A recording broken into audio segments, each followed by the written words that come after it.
일본 만화를 좋아하는 여성이 있습니다. 그날도 일본 만화를 보려고 인터넷 사이트에 들어갔습니다. 그런데 한국 드라마가 갑자기 눈에 들어옵니다. 기대감 없이 여성은 한국 드라마를 클릭합니다. 그리고 그 여성은 놀라운 일을 겪게 됩니다. 과연 이 여성에게는 어떤 일이 있었던 걸까요? 이 내용은 튀르키예인 여성의 사연을 각색하고 재구성한 것입니다. 안녕하세요. 튀르키예에서 온 르네입니다. 지금은 한국에서 회사에 다니고 있습니다. 저는 고등학교 때 독학으로 한국어를 공부했습니다. 원래는 일본 만화를 좋아해서 인터넷에서 일본 만화를 찾아서 읽는 게 취미였어요. 그러던 어느 날 그 웹사이트에서 한국 드라마가 있었는데 그날은 어쩐 일인지 그 드라마가 보고 싶었어요. 그렇게 보기 시작한 드라마는 한 편만 보려고 했는데 너무 재미있어서 며칠이 걸려서 드라마 24편을 모두 봤습니다. 학교에서 돌아오면 컴퓨터 앞에 앉아서 한국 드라마를 봤어요. 제가 무엇에 한번 빠지면 심각하게 빠지는 스타일이었습니다. 일본 만화를 자주 봐서 아시아 문화에 익숙했지만 한국은 일본 옆에 있는 나라라는 게 믿어지지 않게 정말 다른 나라였어요. 드라마에 나오는 배우들은 모두 키도 크고 예쁘고 멋졌고 드라마에 나오는 한국의 장소들도 하나같이 멋졌어요. 열심히 한국 드라마를 봤더니 한국어 듣는 게 편해졌어요. 그래서 재미삼아서 자막을 보면서 한국어를 따라했어요. 나중에 한국어를 잘 알게 된 다음에 알게 되었지만 자막과 한국어가 똑같은 뜻을 가진 건 아니었습니다. 하지만 들리는 대로 똑같이 하려고 노력했던 것 같아요. 다른 사람은 어떻게 외국어를 공부하는지 모르겠지만 저는 한국어를 따라하는 게 너무 재미있었습니다. 게다가 한국어는 뭐랄까 소리가 부드럽고 언어가 예쁘게 들렸어요. 마치 아름다운 노랫소리처럼 들려서 한국어를 듣는 게 너무 좋았습니다. 그래서 제대로 한국어를 배워봐야겠다는 생각이 들었습니다. 튀르키예에서 한국어를 배울 수 있는 학원을 알아봤는데 한 달 수강료가 상상을 초월할 정도로 비쌌어요. 우리 집이 잘 사는 편이 아니었다고 해도 수강료는 너무 비쌌고 게다가 한국인이 가르쳐주는 것도 아니어서 발음도 좋지 않았어요. 제가 한국어를 잘한 건 아니라도 열심히 드라마를 들으면서 따라해서 어떤 발음이 좋은 건지는 알 수 있었는데 선생님이 이상하게 발음을 해서 놀랐습니다. 결국 저는 독학을 하기로 마음먹었습니다. 한국어 단어를 종이에 써서 온통방에 붙여놓고 열심히 공부했어요. 갑자기 알아들을 수 없는 언어로 혼자 말을 하는 모습을 보시더니 부모님은 제가 이상해졌다고 생각했어요. 그렇게 혼자 열심히 한국어를 공부한 저는 대학의 무역 관련 학과에 들어갔습니다. 그리고 대학에 다니면서 여행사에서 한국에서 여행하러 오는 사람들을 대상으로 여행 가이드를 하였습니다. 한국 사람들은 친절하고 매너도 좋아서 가이드를 하는 게 편했어요. 질서도 잘 지키고 사람들이 참 선량하다는 느낌을 받았습니다. 다른 나라 가이드를 하는 특히 중국인들을 상대하는 직원은 늘 울상을 지었어요. 이렇게 예의 없고 제멋대로인 사람들은 처음이라며 가이드를 나가면 늘 사고가 터져서 중국어 공부를 한 걸 후회했어요. 그리고 참 좋았던 점이라면 튀르키예에 오는 한국 사람들은 늘어났는데 한국어를 할 줄 아는 사람이 적었어요. 그 덕분에 뜻하지 않게도 여러 곳에서 와서 일해달라고 할 정도가 되었던 것이에요. 한국어를 공부하길 너무 잘했다는 생각이 들었습니다. 여행사 가이드를 하면서 한국 사람들과 이야기도 해볼 수 있어서 제 한국어 실력은 더 좋아졌고 참 재미있게 일을 할 수 있었습니다. 대학을 졸업할 때가 다가와서 저는 한국으로 가서 일하고 싶었어요. 하지만 그게 가능할지는 알 수가 없었지만 저는 도전했습니다. 그래도 정말 다행이었던 것이라면 제가 공부를 잘해서 4년 내내 장학금을 받으며 대학에 다녔고 한국어를 잘한다는 게 크게 작용한 것 같습니다. 마냥 불가능할 줄 알았던 한국의 대기업 무역 업무부서에 입사했습니다. 한국으로 출국하던 날 부모님이 저를 꼭 안아주면서 힘들면 언제라도 돌아와도 된다고 하셨어요. 가족과 헤어지는 것은 너무 힘들었지만 부모님의 걱정과 달리 저는 기대에 부풀었습니다. 여행사 사장님과 함께 한국을 몇 번 온 적이 있었는데 이렇게 혼자 한국에 와보는 건 처음이었어요. 한국 인천공항은 언제 와도 정말 멋진 곳이었습니다. 처음 한국에 왔을 때 인천공항을 보고선 이렇게 멋지고 깨끗한 공항은 처음이라서 눈이 휘둥그레졌던 기억이 났어요. 회사에서는 외국에서 온 저를 위해 6개월간 지낼 수 있는 집을 구해주셨어요. 무역회사에 처음 발을 들여놓았을 때는 신입사원으로서의 설렘과 긴장감이 교차하는 순간이었습니다. 한국에서 처음 하는 일이라서 어색함과 낯선 업무들이 저를 힘들게 만들었지만 점차 회사의 분위기와 업무 흐름에 익숙해지기 시작했습니다. 첫 주는 주로 동료들과의 인사와 업무 환경에 대한 오리엔테이션으로 시작되었습니다.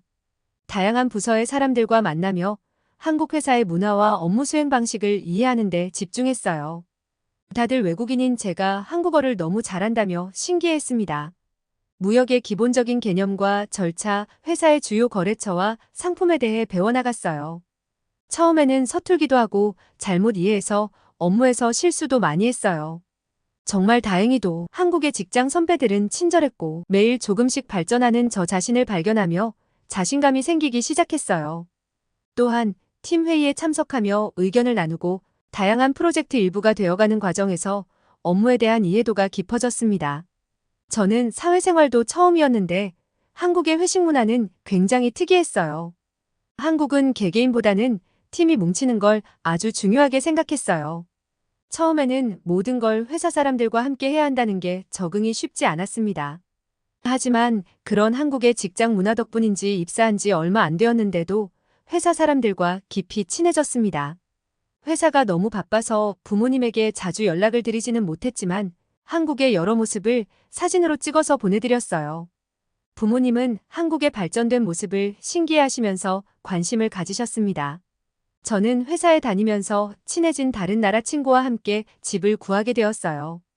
그리고 부모님을 한국으로 여행 오실 수 있도록 비행기 표를 사드렸어요. 우리 집이 넉넉하지 못해서 한 번도 해외여행을 해본 적 없던 부모님은 딸 덕분에 비행기를 타본다고 좋아하셨어요. 공항에서 부모님을 기다리고 있었는데 출입국장에서 부모님이 나오셨어요. 저는 너무 오랜만에 엄마 아빠 얼굴을 봐서 굉장히 기뻤어요. 엄마 아빠는 저에게 한국은 어떻게 이렇게 멋지냐며 공항이 너무 크고 반짝거린다고 하셨어요. 화장실을 다녀오시더니 화장실이 너무 깨끗하고 좋다면서 공중화장실이 이렇게 좋은 건 처음이라면서 아주 놀라셨습니다. 저는 부모님과 함께 택시를 탔어요. 택시 정류장으로 가서는 제가 핸드폰 어플로 예약한 택시로 향했어요. 아빠는 택시를 타면 돈이 너무 많이 나오는 거 아니냐고 걱정하셨어요. 유럽에서는 공항에서 택시를 타면 사기를 치는 경우가 많아서 더 걱정을 하셨습니다. 한국의 택시는 여행객에게 바가지를 씌우지 않는 합리적인 가격이라고 말씀드렸어요. 그리고 핸드폰 어플에 우리가 갈 곳까지 가격을 미리 알 수 있다고 하며 핸드폰을 보여드렸더니 이런 편리한 시스템을 한국이 사용하는 거냐며 놀라셨어요. 부모님과 함께 제가 사는 아파트 단지로 택시를 타고 들어갔는데 창밖을 구경하시던 엄마는 아파트라는 게 하나의 작은 도시 같다며 신기해하셨습니다. 아파트 단지 안에는 헬스클럽도 있고 카페도 있었고 유치원과 초등학교도 함께 있었습니다. 집 앞에 내리셔서 아파트를 아래서 위를 보시면서 이렇게 높은 곳에 사람이 살 수 있냐고 하셨어요. 그도 그럴 것이 제가 살던 곳에는 이렇게 높은 건물이 많지 않았거든요. 처음에 부모님은 제가 친구와 함께 살게 되었다고 말씀드렸을 때 여자 둘이 사는데 위험한 거 아니냐고 걱정하셨어요. 그리고 유럽에서는 아파트라고 하면 지저분하고 위험한 가난한 사람들이 모여 사는 곳이라고 알고 있어서 더더욱 걱정하셨어요. 그래서 안전하다는 걸 알려드리기 위해 아파트 입구로 가서 저는 현관 출입문도 보안 시스템이 되어 있어서 아무나 들어올 수 없다고 말씀드렸어요. 그리고 비밀번호를 치고 현관에 들어가자 엘리베이터가 1층에 도착해 있었습니다. 엘리베이터를 타시면서도 움직임이 너무 빠르고 부드럽다면서 좋아하셨어요. 집 앞에 가서 부모님께 도어락을 보여드리면서 이건 지문 인식으로 문이 열리는 것이라서 아무나 열 수 없다고 말씀드렸어요. 열쇠를 안 쓰는 것에도 놀라셨는데 지문으로 문이 열린다는 말에 더 놀라셨어요. 제가 있던 곳에서는 열쇠를 잊고 나와서 다시 집에 들어가거나 열쇠를 잃어버리면 열쇠 수리공을 불러야 해서 불편한 데다가 한번 부르는 것만으로 엄청난 비용이 들었습니다. 그래서 굳이 열쇠를 가지고 다닐 필요가 없는 한국은 정말 편리했어요. 부모님도 보시더니 너무 편리하고 안전한 것 같다고 튀르키예에도 이런 게 들어왔으면 좋겠다 하셨어요. 현관에 들어오신 부모님에게 한국에서는 집에 신발을 벗고 들어가는 거라며 집에서 신을 수 있는 슬리퍼를 드렸어요. 집 안으로 들어가서 제가 불을 켰는데 한국의 집은 저도 참 좋아하는 것 중 하나지만 조명이 정말 밝았어요. 아빠도 어떻게 이렇게 집안이 밝으냐고 신기해하셨어요. 저는 아빠에게 벽에 붙어 있는 스위치를 보여드리면서 버튼을 누르면서 이걸 누르면 집 전체의 조명을 끄고 켤 수도 있다고 보여드렸어요. 그리고 가스를 끄고 켤 수도 있고 가스비를 얼마나 썼는지도 확인해 볼 수 있었어요. 엄마는 창가로 가셔서 밖을 보셨는데 너무 높아서 무섭다면서도 한국의 풍경을 보시며 멋지다고 하셨습니다. 부엌으로 오신 부모님은 양문 냉장고를 보시더니 냉장고가 무척 크다고 놀라셨어요. 안을 열어보시더니 정말 탐나는 냉장고라고 하셨어요. 제가 부엌에 있는 수납장이며 오븐 같은 건 따로 산 게 아니어서 집에 포함되어 있다고 했더니 너무 깔끔하고 보기도 예쁘다며 구경하셨어요. 멀리서 오신 부모님이 피곤하실 것 같아서 오늘 저녁은 핸드폰의 어플로 음식을 주문하였습니다. 주문한 지 얼마 지나지 않아서 음식이 도착했어요. 저는 음식을 들고 집 안으로 들어왔고 그 모습을 보시더니 갑자기 그 음식은 어디서 난 거냐고 하셨어요. 제가 핸드폰 어플로 주문한 거라고 했더니 한국은 음식을 배달해주는 편리한 나라구나 하면서 놀라셨어요. 식탁 위에 음식들을 하나하나 풀었더니 식탁이 가득 찼습니다. 엄마가 특히 한국의 배달 문화를 좋아하셨는데 주부로서 매일매일 장을 보고 음식을 차리는 일이 쉽지 않아서 이렇게 음식을 배달해주면 정말 좋을 것 같다고 부러워하셨어요. 우리 가족은 오랜만에 함께 맛있는 음식을 먹으면서 그동안 밀렸던 이야기를 나누었어요. 이야기하던 중에 한국은 겨울인데도 어떻게 이렇게 집안이 따뜻할 수 있냐며 난방비가 많이 나오는 건 아니냐고 걱정하셨어요. 부모님께 한국의 온돌 난방에 대해 말씀드리면서 한국은 효율적인 난방 시스템이 있어서 난방비가 크게 나오지 않는다고 알려드렸습니다. 그리고 바닥이 아주 따뜻해서 좋다고 했습니다. 제 방으로 같이 가서 바닥에 앉아보시라고 했어요. 그래서 바닥에 앉은 엄마 아빠는 정말 바닥이 너무 따뜻하다면서 놀라셨어요. 엄마 아빠는 한국은 참 안전하고 잘 사는 나라라서 안심이 된다고 말씀하셨어요. 저는 부모님과 차를 마시기 위해 부엌으로 가서 차이로 차를 우렸어요. 튀르키예는 차이티가 유명했는데 저와 부모님이 집에서 자주 마시던 차라서 좋아하실 것 같았어요. 그렇게 차를 잔에 담아서 제 방으로 들어갔는데 저는 놀라운 장면을 보게 됩니다. 부모님께서 바닥에 누워서 주무시고 계시는 거예요. 바닥이 너무 따뜻하고 식사도 많이 하셔서 그만 한국의 따뜻함에 잠이 오신 것 같아요. 저도 한국의 온돌에 처음 왔을 때 바닥에 잠깐 누웠다가 그만 잠이 들고 말아서 그 상황이 이해가 갔습니다. 그날 밤 부모님은 따뜻한 한국의 집에서 편하게 주무셨어요. 저는 부모님의 주무시는 모습을 보면서 마음이 뭉클해졌습니다. 회사 생활이 쉽지 않았지만 제가 조금 더 힘을 내서 일을 해야겠다고 다짐했어요. 우리는 다음 날 쇼핑하러 갔어요. 엄마 아빠의 신발이 낡은 걸 보고는 마음이 편하지 못해서 바로 다음 날 백화점으로 향했어요. 한국 상품들이 다 좋아서 부모님께 옷과 신발을 선물해드리고 싶었거든요. 백화점에 가서 여러 가지 옷을 입어보신 부모님은 한국은 옷도 너무 좋다면서 좋아하셨어요. 백화점을 즐겁게 구경하는데 엄마는 진열대에 있는 운동화에 한눈에 반하셨는데 가격을 보시더니 갑자기 주저하셨어요. 저는 빨리 신어보라고 점원에게 엄마의 신발 사이즈를 말씀드렸어요. 점원이 신발을 가져왔고 엄마는 신발을 신었는데 착용감도 편하고 좋고 천도 고급스럽다고 정말 좋아하셨어요. 아빠에게도 운동화를 이것저것 신겨드리며 마음에 드는 걸 고르라고 했어요. 엄마와 아빠는 낡은 신발은 버리고 새로 운동화를 신고 쇼핑을 계속하게 되었습니다. 저는 부모님께 좋은 한국의 제품들을 직접 선물할 수 있다는 것이 너무 기뻤어요. 부모님도 딸이 이렇게 돈도 잘 벌고 선물도 해준다는 것에 행복해 하셨어요.